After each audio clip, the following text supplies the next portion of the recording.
তারা 7 জনের একটা গ্রুপ তৈরি করে এবং এই গ্রুপের শিকার হচ্ছে আমাদের 2 জন ডাক্তার। 17/8/2026 তারিখে ঢাকা মেডিকেলের ইএনটির অধ্যাপক আসাদুর রহমান সাহেব উনি যখন ওনার প্র্যাকটিস শেষ করে পপুলার ডায়াগনস্টিক সেন্টার থেকে যাচ্ছিলেন, তখন 5-6 জন দুষ্কৃতিকারী তাকে আক্রমণ করে এবং তাকে মারধর করে মারাত্মকভাবে আহত করে।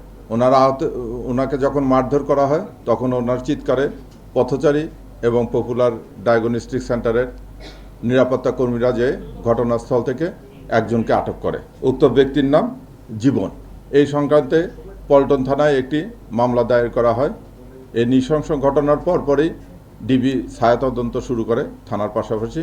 পল্টন থানা জীবনকে জিজ্ঞাসাবাদে এই সংক্রান্তে ইভান নামে একজনকে লক্ষ্মীপুর থেকে গ্রেপ্তার করা হয়। পরবর্তীতে ইভানকে ব্যাপক জিজ্ঞাসাবাদে ইভান স্বীকার করে যে তারা একটি গ্রুপ আছে, যে গ্রুপ দেশের বিভিন্ন বর্ণাঢ্য ব্যক্তি, ধনাঢ্য ব্যক্তি এবং পেশাগত যে সমস্ত বড় বড় ব্যক্তি আছে তাদেরকে টার্গেট করে তাদের ঠিকানা জোগাড় করে, তাদের পেশাগত তথ্য সংগ্রহ করে এবং তাদের নিকট থেকে মোটা অঙ্কের টাকা দাবি করে।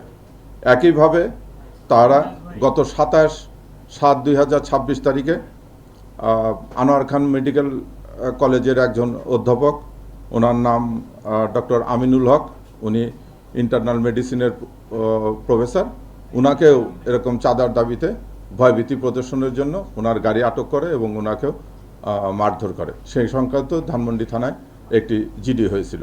ইভানের দেওয়া তথ্য মতে আমরা ঢাকার থেকে ভাটারা এলাকা থেকে সানি এবং ফাতিম ইসরাক লাবিন নামে 2 জনকে গ্রেপ্তার করি। এই সানি হচ্ছে এই চক্রের মূল হোতা। সানি 2022 থেকে 2025 পর্যন্ত লেবার ভিসায় সিঙ্গাপুরে ছিল। সে সিঙ্গাপুরে থাকাকালীন যৌন বাঙালি একজন ব্যক্তির সঙ্গে তার সখ্যতা হয়। সেই সখ্যতাতে ধরে তারা হুন্ডি ব্যবসায় জড়িয়ে পড়ে এবং হুন্ডি ব্যবসায় জড়িয়ে পড়ার পর সানি বিভিন্নভাবে প্রায় 5 কোটি টাকার মতো প্রতারিত হয় উক্ত তার পার্টনার দ্বারা। তারপরে সে হতাশাগ্রস্ত হয়ে দেশে চলে আসে। দেশে চলে এসে সে বসুন্ধরা এলাকায় থাকে এবং ওই লোককে খুঁজতে থাকে। এরই মধ্যে তার সঙ্গে একজন ব্যক্তির পরিচয় হয়, যে ব্যক্তি তাকে এই বুদ্ধি দেয় যে তুমি যে লস করেছো সেই লস কাভার করার জন্য আসো, আমরা একটা গ্রুপ করি। গ্রুপ করে এখানে বিভিন্ন ব্যবসায়ী এবং বিভিন্ন সমাজে প্রতিষ্ঠিত ব্যক্তি, তাদেরকে আমরা নাম, ঠিকানা, তাদের গাড়ি নাম্বার, তাদের ফ্যামিলি বায়োডাটা এগুলো সংগ্রহ করে তাদেরকে আমরা ভয়ভীতি প্রদর্শন করব এবং তাদের কাছ থেকে চাঁদা দাবি করব। এইভাবে তারা 7 জনের একটা গ্রুপ তৈরি করে এবং এই গ্রুপের শিকার হচ্ছে আমাদের 2 জন ডাক্তার। তো আমরা এই গতকাল সানি এবং লাবিবকে গ্রেপ্তার করেছি।